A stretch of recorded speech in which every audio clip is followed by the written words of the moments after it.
தமிழர் கட்சியினுடைய ஒருங்கிணைப்பாளர் திரைப்பட நடிகர் சீமான் என்பவர் சென்ற மாதத்தில் அவருடைய கட்சியைச் சேர்ந்த சாட்டை முருகன் என்பவர் சமீபத்தில் நடந்த விக்கிரவாண்டி தேர்தலின் பிரச்சாரத்தின் போது முத்தமிழறிஞர் கலைஞர் முன்னாள் முதல்வர் அவர்களை குறித்து அவதூறாக பேசினார்.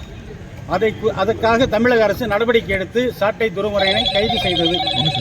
அதை குறித்து பேசிய சீமான் அவர்கள் சாட்டை துரைமுருகன் என்ன பேசினாரோ அதே வார்த்தைகளை நானும் பேசுகிறேன், முடிந்தால் என்னை கைது செய்து பார் என்று தமிழக முதலமைச்சர் அவர்களுக்கு சவால் விட்டு முன்னாள் முதல்வர் கருணாநிதி அவர்களை சதிகாரன் என்றும் கருணாகம் என்றும் காதகன் என்றும் பல்வேறு வகையிலே இழிவுபடுத்தி பேசினார்.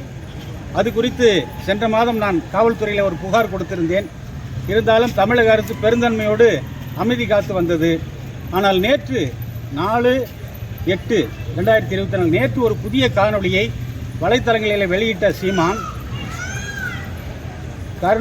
முத்தமிழறிஞர் கருணாநிதி அவர்களை மறுபடியும் அவர் ஒரு சதிகாரர் என்றும் அவர் ஒரு காதகன் என்றும் அவர் ஒரு கருணாகம் என்றும் மிக கொடுமையாக திரும்பவும் பேசி கேஸ் போட்டு பாருங்க, கேஸ் தானே போடுவீங்க, போடுங்க பார்க்கலாம் அப்படின்னு சொல்லி காவல்துறைக்கு சவால் விடுகிறார். இவர் முதலமைச்சருக்கு சவால் விடுகிறார், காவல்துறைக்கும் சவால் விடுகிறார். இவர் திருந்துவதாக தெரியவில்லை.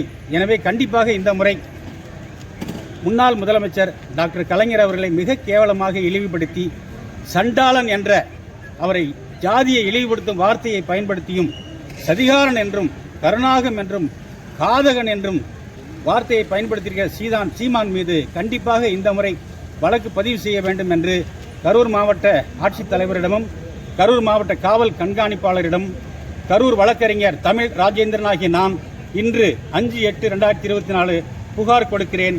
நடவடிக்கை எடுக்கப்படும் என்று நம்புகிறேன். இந்த மனுவின் மீது காவல்துறை வழக்கு பதிவு செய்யாவிட்டால் வழக்கு பதிவு செய்ய உத்தரவிடக் கோரி நீதிமன்றத்தில் வழக்கு தொடர நான் தயாராக உள்ளேன்.